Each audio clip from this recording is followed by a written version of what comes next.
Imagine a massive ancient empire spanning from the Arabian Sea right across to the Bay of Bengal, just teetering on the edge of total collapse. Welcome back to The Explainer. Today we're looking at Yajna Sri Satakarni, the Sea King's last stand. So, for over 400 years, the mighty Satavahana Dynasty had basically ruled the vast Deccan Plateau with absolute authority. But by the mid-2nd century CE, they were bleeding. They were being violently squeezed from the west and totally cut off from their most vital trade routes. Which begs the question, how exactly do you save a collapsing empire when bitter enemies literally surround you?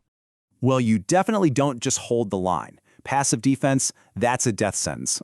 No, you take to the sea. Enter Yajna Sri Satakarni, the absolute last great emperor of the Satavahanas, and the man history remembers as the Sea King.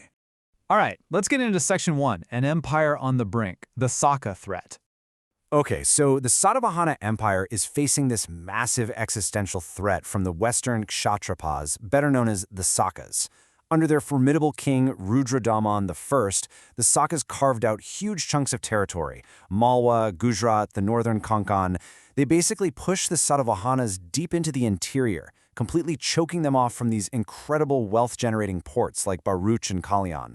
Their economy was literally suffocating. Which brings us to Section 2, reclaiming the coastlines, the counter-offensive. Right, so when Yajna Sri takes the throne around 167 CE, he knows the empire is going to starve without the coast. So he launches this sweeping multi-front campaign. He had to push the Sakas back out. And the coolest part? We don't have to just trust some ancient myth here. We actually have the receipts. We found administrative orders literally carved in stone at Kanheri, Nashik, and Chinnaganjam. They prove he successfully reestablished a functioning government, stretching all the way from one ocean to the other. Moving on to Section 3, the ultimate ancient flex, economic warfare. So, Yajna Sri totally understood that true power is psychological, right? Now, most ancient rulers would just melt down a captured enemy's treasury. But not this guy. Step 1, he captures the Saka silver. Step 2, instead of melting it, he keeps it. Step 3, he literally stamps his own imperial symbols directly over the faces of the Saka rulers. It's wild. He turned the enemy's own money into these pocket-sized billboards of his victory. Yeah, he overstruck their coins with these deeply meaningful Satavahana symbols, things like the three-arched hill, the Chaitya, and the Ujjain symbol. Think about what that means for a second. He's forcing his defeated enemies to go about their daily lives, buying food, paying taxes, and using currency that screams his victory. Every single transaction was a reminder of exactly who was in charge now. Just an absolute masterclass in economic warfare. Let's hit Section 4, Lord of the Oceans, the Sea King. Now, while his land victories were absolutely crucial, his true genius was on the water. Normally, ancient Indian coins feature things like elephants or lions, right? Well, Yajna Sri does something totally radical, ship-type coinage. He mints these highly detailed two-masted ocean-going ships complete with rig sails and oars. This wasn't just pretty art, it was a massive, calculated geopolitical flex. And you can see that intent perfectly in his title, Samudradhipati, literally, Lord of the Oceans. By minting these ships on his coins, he wasn't just making a symbol.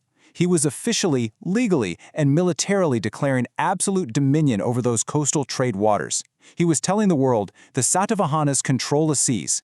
So why does that matter? Because by locking down those key ports, he essentially unkinked the hose. He reopened this massive trade engine connecting the Deccan Plateau directly to the Roman Empire and Southeast Asia. Suddenly, you have massive quantities of Roman gold, exotic spices, textiles, and this beautiful glassware just pouring in. It triggered an unbelievable economic boom that completely revitalized the entire empire. Which leads us perfectly into Section 5, a cultural golden age, mind and stone. Because, with immense wealth and security comes a massive cultural and spiritual renaissance. Yajna Sri wasn't just a warlord, he offered huge patronage to both Brahminical traditions and Mahayana Buddhism. In fact, historical traditions directly link his court with Acharya Nagarjuna, the guy who literally founded the Madhyamaka school of Buddhist philosophy. He was deliberately surrounding himself with history's absolute greatest thinkers. And he made absolutely sure these philosophical advancements were carved into stone. He funded these major, enduring monument expansions at places like Nagarjuna, and he added the famous Third Chaitya complex right into the Kanheri caves.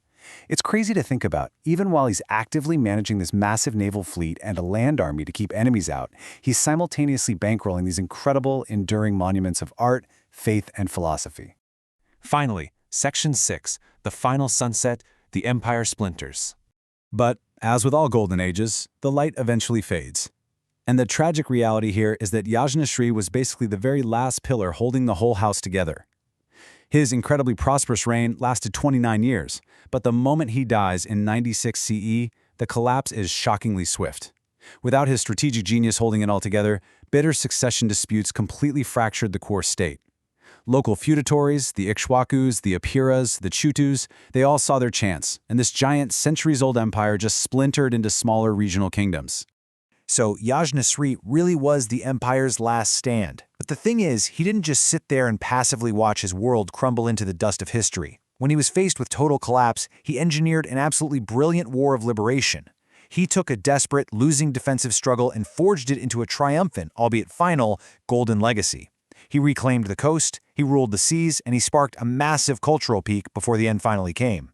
Which leaves us with this really profound question to wrap up today's explainer. Think about this. Does a truly brilliant leader really just delay the inevitable fall of an empire? Or does their legacy, the kind stamped fiercely into silver coins and carved beautifully into enduring stone, does that make the entire struggle completely worth it? It's a beautifully tragic piece of history, and definitely something to chew on. Keep learning, and I'll catch you on the next explainer.